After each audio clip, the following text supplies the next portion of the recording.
ಶ್ರೀ ಗಣಪತಿ ಶಾರದಾ ಗುರುಭ್ಯೋ ನಮಃ.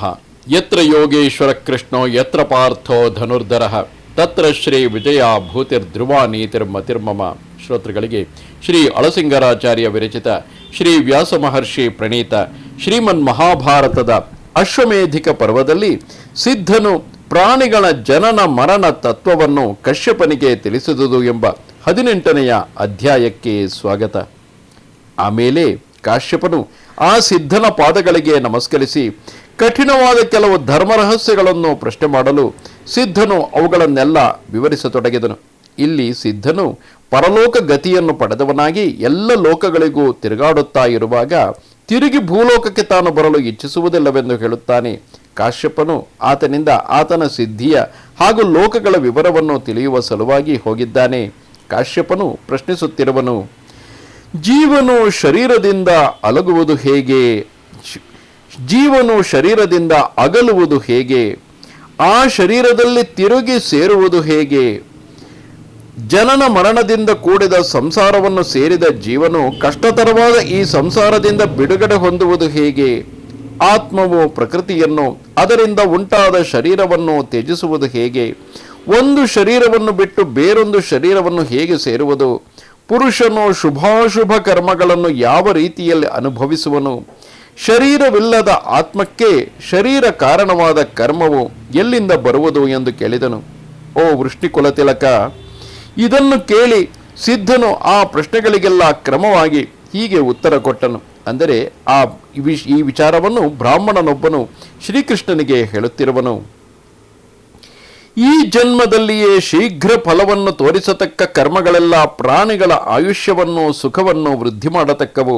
ಆಯಸ್ಸನ್ನು ಕೀರ್ತಿಯನ್ನು ತರತಕ್ಕ ಯಾವ ಕರ್ಮಗಳನ್ನು ಯಾವ ಜನ್ಮದಲ್ಲಿ ಮಾಡುವನೋ ಅವೆಲ್ಲವೂ ಅನುಭವದಿಂದ ನಶಿಸುತ್ತಾ ಬಂದಾಗ ಆ ಶರೀರವನ್ನು ಬಿಟ್ಟು ಮುಂದೆ ಬೇರೆ ಶರೀರವನ್ನು ಹೊಂದಬೇಕಾಗುವುದು. ಆಗ ವಿನಾಶಕಾಲಕ್ಕೆ ತಕ್ಕಂತೆ ವಿಪರೀತ ಬುದ್ಧಿ ಹುಟ್ಟುವುದು. ಆಗ ಅಜ್ಞಾನಿಯಾಗಿ ತನ್ನ ಸ್ವಭಾವವನ್ನು ಬಲವನ್ನು ಕಾಲವನ್ನು ತಿಳಿದುಕೊಳ್ಳಲಾರದೆ ತನ್ನ ದೇಹಕ್ಕೆ ವಿರುದ್ಧವಾದವುಗಳನ್ನೇ ಮಿತಿಯಿಲ್ಲದೆ ಭುಜಿಸುವನು ಮತ್ತು ಆಗ ಅತಿ ಕಷ್ಟ ಕಾರ್ಯಗಳಿಗೆ ಕೈಯಿಕ್ಕುವನು. ಒಂದು ಸಮಯದಲ್ಲಿ ಅಧಿಕವಾಗಿ ಭುಜಿಸುವನು, ಮತ್ತೊಂದು ವೇಳೆ ಉಪವಾಸವಿರುವನು. ದುಷ್ಟಾನ್ನವನ್ನು ಮದ್ಯ ಮಾಂಸಗಳನ್ನು ಪರಸ್ಪರ ವಿರುದ್ಧವಾದ ಆಹಾರಗಳನ್ನು ಕಠಿಣವಾದ ಆಹಾರಗಳನ್ನು ಸೇವಿಸುವನು.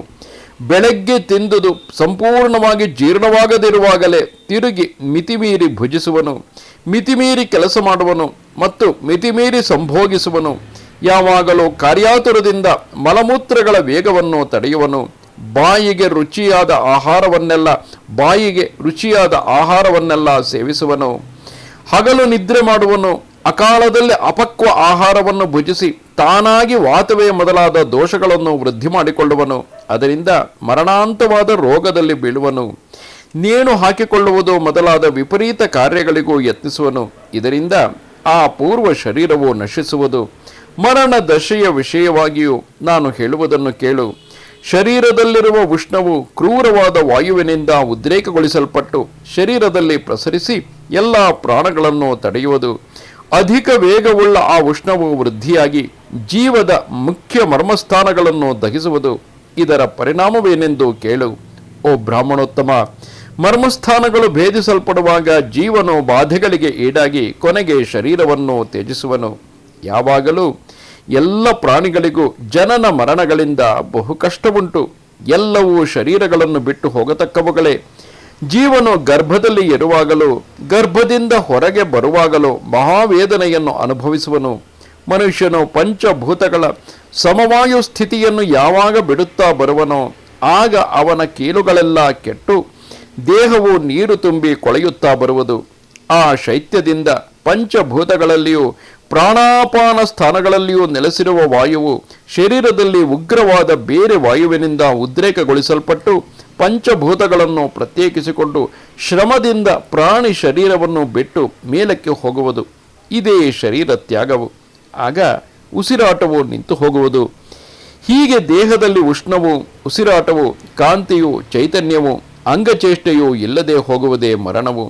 ಶರೀರವುಳ್ಳ ಜೀವನು ಜೀವಂತನಾಗಿರುವಾಗ ಯಾವ ಇಂದ್ರಿಯಗಳಿಂದ ಆಯಾ ವಿಷಯಗಳನ್ನು ತಿಳಿಯುತ್ತಿದ್ದನೋ ಆ ಇಂದ್ರಿಯಗಳಿಂದ ಪ್ರಾಣ ಹೋದ ಮೇಲೆ ಅವೊಂದನ್ನು ಕೂಡ ಯಾವ ವಿಷಯಗಳನ್ನು ತಿಳಿಯಲಾರನು. ಶರೀರದಲ್ಲಿ ಎದ್ದುಕೊಂಡು ಆಹಾರಗಳ ಮೂಲಕ ಅವಕ್ಕೆಲ್ಲ ತ್ರಾಣವನ್ನು ಉಂಟು ಮಾಡುವ ಜೀವನಾದರೂ ನಾಶರಹಿತನು.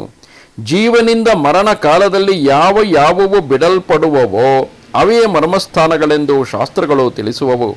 ಆ ಮರ್ಮಸ್ಥಾನಗಳು ಕೀಳಿಡುತ್ತಾ ಪ್ರಾಣವು ಆಯಾ ಸ್ಥಾನಗಳಿಂದ ಅಗಲಿ ಹೃದಯದಲ್ಲಿ ಪ್ರವೇಶಿಸಿ ಅತಿ ಶೀಘ್ರದಲ್ಲಿಯೇ ಜ್ಞಾನವನ್ನು ಮರೆಸಿಬಿಡುವುದು. ಮೊದಲು ಚೈತನ್ಯದಿಂದಿದ್ದ ಆ ಪ್ರಾಣಿಗೆ ಆಗ ತಮಸ್ಸಿನಿಂದ ಜ್ಞಾನವೂ ಮರ್ಮಸ್ಥಾನಗಳೂ ಮರೆಸಲ್ಪಟ್ಟು ಯಾವುದೂ ತಿಳಿಯದಂತಾಗುವುದು. ಆಗ ಜೀವನು ನಿರಾಶ್ರಯನಾಗಿ ವಾಯುವಿನಿಂದ ಕದಲಿಸಲ್ಪಡುವನು. ಆ ಸ್ಥಿತಿಯಲ್ಲಿ ಭಯಂಕರವಾಗಿಯೂ ತೀವ್ರವಾಗಿಯೂ ಇರುವ ನಿಶ್ವಾಸದೊಡನೆ ಜೀವನು ಹೊರಹೊರಡುತ್ತಾ ಅಚೇತನವಾದ ಆ ಶರೀರವನ್ನು ಬಲವಾಗಿ ಆಡಿಸಿಬಿಡುವನು.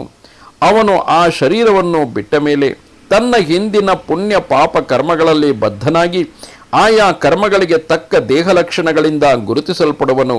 ರಾತ್ರಿಯಲ್ಲಿ ಜನರು ಮಿಣುಕು ಹುಳುಗಳನ್ನು ಕಣ್ಣಿಂದ ಹೇಗೋ ಹಾಗೆ ಶಾಸ್ತ್ರಜ್ಞರು ಜ್ಞಾನಚಕ್ಷಸ್ಸಿನಿಂದಲೇ ಪುಣ್ಯ ಮಾಡಿದವನನ್ನು ಪಾಪಿಷ್ಟನನ್ನು ಆಯಾ ಲಕ್ಷಣಗಳಿಂದ ತಿಳಿದುಕೊಳ್ಳುವರು. ಅಲ್ಲದೆ ಜೀವನು ಶರೀರದಲ್ಲಿ ಪ್ರವೇಶಿಸುವುದನ್ನು, ಶರೀರವನ್ನು ಬಿಟ್ಟು ಹೊರಗೆ ಹೋಗುವುದನ್ನು, ಅವನ ಪುನರ್ಜನ್ಮವನ್ನು ಸಿದ್ಧರು ತಮ್ಮ ದಿವ್ಯ ನೇತ್ರಗಳಿಂದ ನೋಡಬಲ್ಲರು. ಆ ಜೀವನಿಗೆ ಈ ಲೋಕದಲ್ಲಿಯೇ ಹಲವು ಸ್ಥಾನಗಳು ಶಾಸ್ತ್ರಗಳಲ್ಲಿ ವಿಧಿಸಲ್ಪಟ್ಟಿವೆ.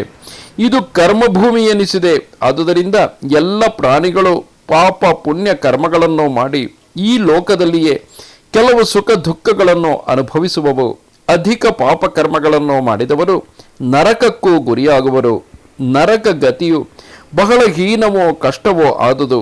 ಇದರಲ್ಲಿ ಮನುಷ್ಯರು ಹಲವು ಬಾಧೆಗಳಿಗೆ ಒಳಗಾಗುವರು. ಆದುದರಿಂದ ಮೋಕ್ಷವು ಲಭಿಸುವುದು ಸುಲಭವಲ್ಲ. ಇದಕ್ಕಾಗಿಯೇ ಆತ್ಮವನ್ನು ರಕ್ಷಿಸಿಕೊಳ್ಳಬೇಕು. ಪ್ರಾಣಿಗಳು ಊರ್ಧ್ವಲೋಕಗಳನ್ನು ಸೇರಿ ಯಾವ ಸ್ಥಾನಗಳನ್ನೇ ನೆಲೆಗೊಳ್ಳುವರೋ ಅವುಗಳನ್ನು ತಿಳಿಸುವೆನು ಕೇಳು. ಅವುಗಳನ್ನು ಕೇಳಿ ನೀನು ಮನೋದಾರ್ಢ್ಯವನ್ನು, ಕರ್ಮಗಳ ತತ್ವವನ್ನು ತಿಳಿಯಬಹುದು. ಯಾವ ಸ್ಥಳಗಳಲ್ಲಿ ಎಲ್ಲ ನಕ್ಷತ್ರಗಳು ಚಂದ್ರಮಂಡಲವೂ ಇರುವವೋ, ಯಾವ ಲೋಕದಲ್ಲಿ ಸೂರ್ಯಮಂಡಲವು ತನ್ನ ಕಾಂತಿಯಿಂದ ಪ್ರಕಾಶಿಸುತ್ತಿರುವುದೋ ಅವೆಲ್ಲವೂ ಪುಣ್ಯಶಾಲಿಗಳು ವಾಸ ಮಾಡತಕ್ಕ ಸ್ಥಳಗಳು. ಆದರೆ ಅಲ್ಲಿಗೆ ಹೋದವರೆಲ್ಲರೂ ಅಲ್ಲಿ ಕರ್ಮಕ್ಷಯವಾದ ಮೇಲೆ ಅಡಿಗಡಿಗೆ ಆ ಲೋಕಗಳಿಂದ ಕೆಳಗಿನ ಲೋಕಗಳಿಗೆ ಬರುವರು. ಆ ದಿವ್ಯ ಲೋಕಗಳಲ್ಲಿ ಕೂಡ ಉತ್ತಮ ಅಧಮ ಮಧ್ಯಮಗಳೆಂಬ ಭೇದಗಳುಂಟು. ಆದುದರಿಂದ ಅಲ್ಲಿಯೂ ಇನ್ನೊಬ್ಬನು ಸಂಪತ್ತಿನಿಂದ ಪ್ರಕಾಶಿಸುವುದನ್ನು ನೋಡಿ ಮತ್ತೊಬ್ಬನಿಗೆ ತೃಪ್ತಿ ಇರದು. ಹೀಗೆ ಬೇರೆ ಬೇರೆ ಕರ್ಮಗತಿಗಳನ್ನು ನಿನಗೆ ತಿಳಿಸಿದನು. ಇನ್ನು ಕರ್ಮ ಸಂಬಂಧವು ಉಂಟಾಗುವ ರೀತಿಯನ್ನು ವಿವರಿಸುವೆನು. ಸಾವಧಾನದಿಂದ ಕೇಳುವವನಾಗು. ಇದು ಶ್ರೀಮನ್ ಮಹಾಭಾರತದ ಅಶ್ವಮೇಧಿಕ ಪರ್ವದ ಅನುಗೀತಾ ಪರ್ವದಲ್ಲಿ 18ನೆಯ ಅಧ್ಯಾಯವು. ನಮಸ್ತೆ ಶಾರದೆ ದೇವಿ ಕಾಶ್ಮೀರ ಪುರವಾಸಿನಿ ತ್ವಾಮಹಂ ಪ್ರಾರ್ಥಯೇ ನಿತ್ಯಂ ವಿದ್ಯಾದಾನಂಚ ದೇಹಿ ಮೇ. ನಮಸ್ಕಾರ.